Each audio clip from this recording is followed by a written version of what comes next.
हैवानियत, दरिंदगी सच में चेहरे पर लिखी जा सकती है। इसका जिंदा एक उदाहरण है जोसेफ फ्रेंजल।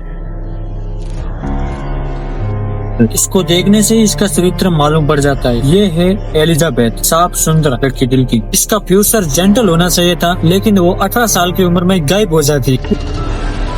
उसकी माँ रोने लग जाती है। तब वहाँ उसके पिताजी आकर बोलते हैं वो लड़की किसी के साथ भाग गई। ये जोसेफ ब्रिजल ही उसका बाप था। इसने अपने घर के नीचे एक साउंड प्रूफ काल कोठरी बनाई और सन 1984 में अपनी बेटी को उसने उस कमरे में बंद कर दिया। माँ ऊपर दुख में जी रही है कि उसकी लड़की घर छोड़ के भाग के गई क्यों, और उसकी बेटी नीचे काल कोठरी में बंद है, हेल्प की गुहार लगा रही है। पता है एलिजाबेथ नीचे कितने साल तक रही? 24 साल तक। 24 साल तक जोसेफ फ्रेंजल उस लड़की के साथ की जिंदगी के साथ खेलता रहा, उसके साथ दरिंदगी की, तो उसे बांध के रखना और मुश्किल हालातों में छोड़ देना। कि खुद की बेटी से उसे 7 बच्चे भी हुए। उनमें से 3 बच्चों को वो ऊपर लेके आया, ये झूठ बोलकर कि उन बच्चों को उसने रेस्क्यू किया है। 3 बच्चे उस लड़की के साथ ही रहते और एक बच्चा मर जाता है। अप्रैल 2008 में एक और बच्चा मरने के करीब आ गया। तब उसके बाप ने, उसके नाना नहीं बाप, चलो छोड़ो, तब उसने अलाउ किया कि उस लड़के को हॉस्पिटल लेके जाया जाए। तब ये वहाँ पर फंस जाता है, क्योंकि जब उससे कुछ सवाल पूछे जाते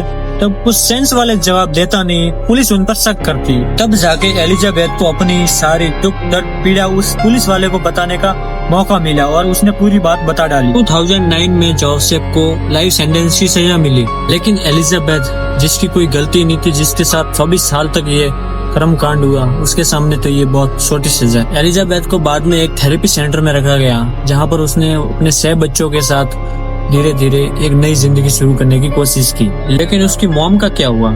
वो दोनों मिले, लेकिन इतनी आसानी से नहीं, क्योंकि जोसेफ ने एलिजाबेथ के हाथों से वो लेटर लिखवाए गए थे एलिजाबेथ की माँ को दिखाने के लिए। उसमें लिखा हुआ था कि एलिजाबेथ कभी अपनी माँ को नहीं देखना चाहती और वो कभी उनसे नहीं मिलेगी। एलिजाबेथ अपनी माँ पर बहुत गुस्सा होती है, बहुत नाराज होती है, क्योंकि वो नीचे अंधेरे में इतनी तेज चिल्लाई, वो इतनी दुख दर्द पीड़ा में नीचे तेज चिल्लाई।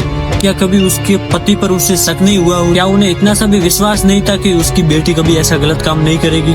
जब दोनों को ये पता चला कि जोसेफ ने उन दोनों को कैसे मैनिपुलेट किया था, तब वो अच्छे से मिल पाए, लेकिन तब भी वो टूटे हुए मिले। एलिजाबेथ की माँ ने जोसेफ के साथ अपने सारे संबंध तोड़ दिए और वो कहीं दूर जाकर अपनी एक अलग जिंदगी बिताने लगी।